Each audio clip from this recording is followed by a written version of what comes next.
Welcome to the Sequoia High School Media Center Collection Management Final Project for Information 266. I'm Betsy Snow, the Media Specialist in the Media Center at Sequoia High School. At the Sequoia High School Media Center, we strive to provide equal access to academic enrichment by providing appropriate resources and support to students and staff. We do this in three ways, particularly by meeting curriculum needs. We manage textbooks and novels used in classes. We provide academic journals and databases to supplement, and we create and share tutorials to enhance the research process. It's important that beyond providing the resources, we show and teach students how to access them. We are skill-based in our approach so that students know whether the actual database should change. They will be able to use those skills in the future. Our support for research includes JSTOR, using the Gale Virtual Resource Library, among other resources provided by Gale and Cengage.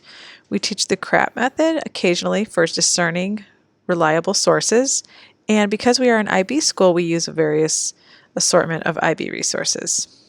IB stands for Interbaccalaureate. We pride ourselves on our supplemental texts, which include fiction, audiobooks, podcasts, a collection of TED Talks and articles. The example here is the Humans of New York. We strive to have students make recommendations around our space so that other students feel welcome to take on a challenge or something new. We also pride ourselves on our collection enhancing students' access to supplemental experiences. That means that we support them beyond providing textbooks and reading material. We include gear for checkout, such as cameras, microphones, listening stations where more than one student can listen to a podcast or an audiobook at a time, stylus pens and tablets for digital art, and a mobile printer, such as the Fuji Instax, where students can print right from their phones. You'll see that we have stabilizers, lenses, dongles, and a variety of other tools that help make digital art and experiences accessible to all.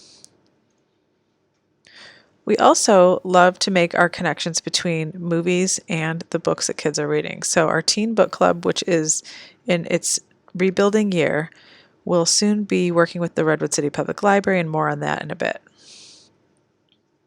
We also provide students the opportunity to change the channel by unplugging. It's taking a moment away from technology or homework if they have the mental capacity to do so. Here you'll see some students are creating book art from old discarded books that have been on the free cart for more than a month, and they are creating art to add to our space. The best part about that is that it's students teaching students. We also have Music Mondays where students with various musical talents will perform at lunch. We have author visits, and this year we're very excited to bring Gary Soto's play, The Afterlife, to our community through the school's theater. To do this last instance, we are partnering with the Redwood City Public Library and their foundation to bring Gary Soto's play to the community beyond just serving our fourth period students. Gary Soto himself has come here to visit and has decided that our community is a place for this play, so we are very excited to bring that to life in front of our students. We owe a lot of our success to the Sequoia High School Education Foundation, who has continuously supported us by providing line items such as Discovery Education, JSTOR, Art Store, and our new collection of virtual references in our Gale Library. You can see we received approximately $15,000 this year from the foundation. We receive about $1,000 a year from our PTSA mini grant, about $50,000 from tech just this year because we are doing our $4.3 million bond remodel. So this is not usual, but it is a very exciting time for the Sequoia High School Media Center. As usual, we like to address the demographics, although we're very proud of our principal for writing an op-ed recently about how demographics can be somewhat misleading and often an excuse to maybe place focus where it might not be necessary.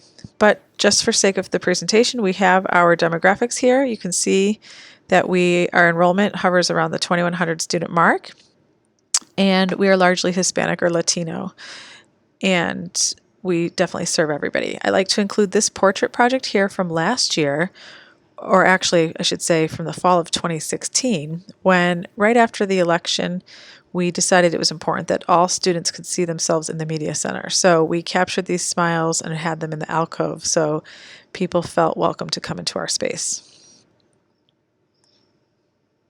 What are some hot topics? Well, we are under remodel, so here you can see we have increased flexible seating in the new place. This is under renovation and remodel still. All of these heating and air conditioning units, which are brand new, will have tabletop seating above them, and they will be vented, so students can sit at the windows and look out into our garden space. We'll have sit-stand options for everybody, and then we will also have some breakout space where students who want to record over a Prezi, such as this one, can go work and concentrate.